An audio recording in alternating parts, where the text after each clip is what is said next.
Now let us do revision of class 5. This is the class 5 first revision. Look at the first question. Mona drives 140 km in 2 hours at a uniform speed.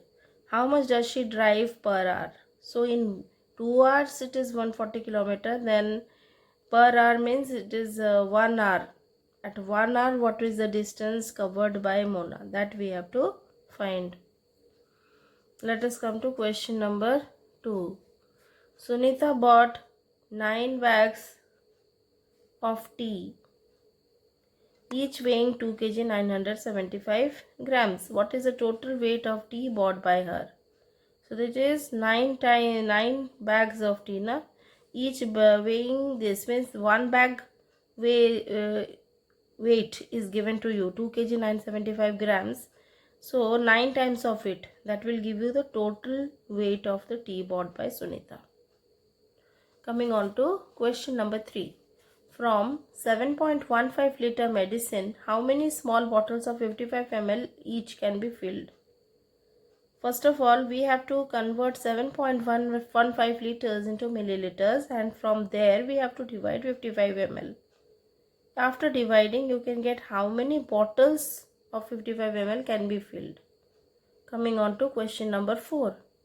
Mr. Sharma bought a refrigerator for rupees 15,574.25. He spent rupees 500 on its transportation. Then he sold it at a gain of rupees 1575.50. Find the selling price. First of all, you know what is the cost of the refrigerator. But this is not the actual cost, because some cost has been added, that is rupees 500 is also spent on transportation. So this too, this is the overhead charge.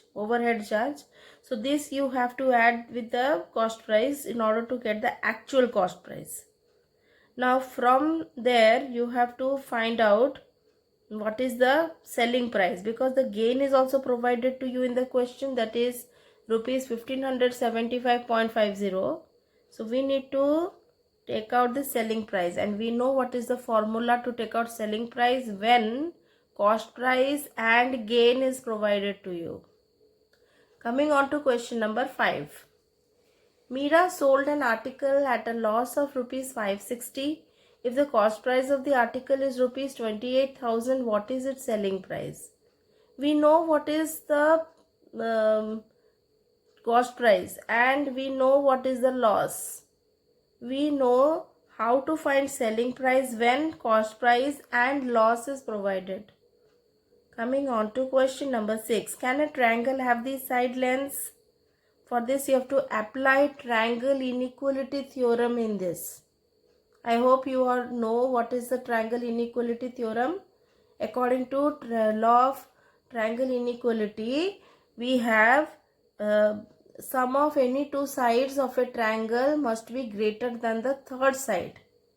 So you have to check, is this condition fulfilling for any two sides? You have to check. Let us come to question number 7.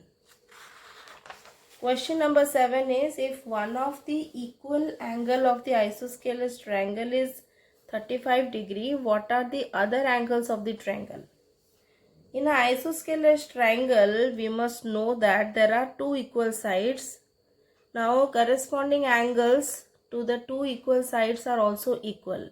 So, if one of the equal angle is 35 degree, then the other other angle that is equal to it, that also is 35 degree. Only thing that you have to find is the third angle here. So 35 plus 35 is coming to 70 degree.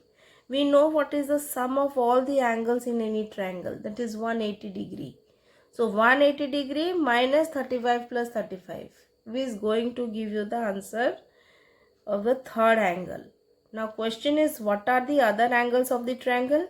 So other angles is, one angle will be 35 degree because the isosceles triangle, and the another angle that you have just now to do the subtraction and found out, that angle we will write here. Next question is, what is the special name given to a polygon of 10 sides?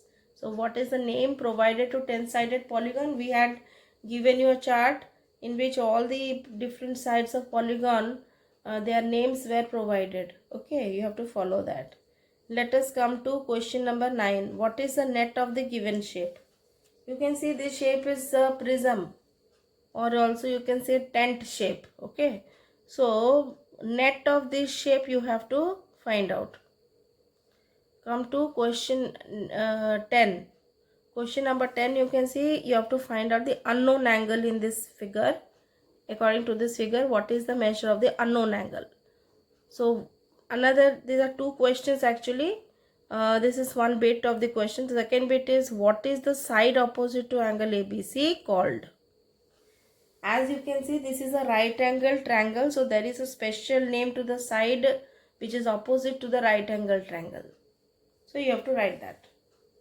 So in this way you can solve all the questions, all the revision questions that is given to you. Okay, best of luck for your forthcoming exam. Bye.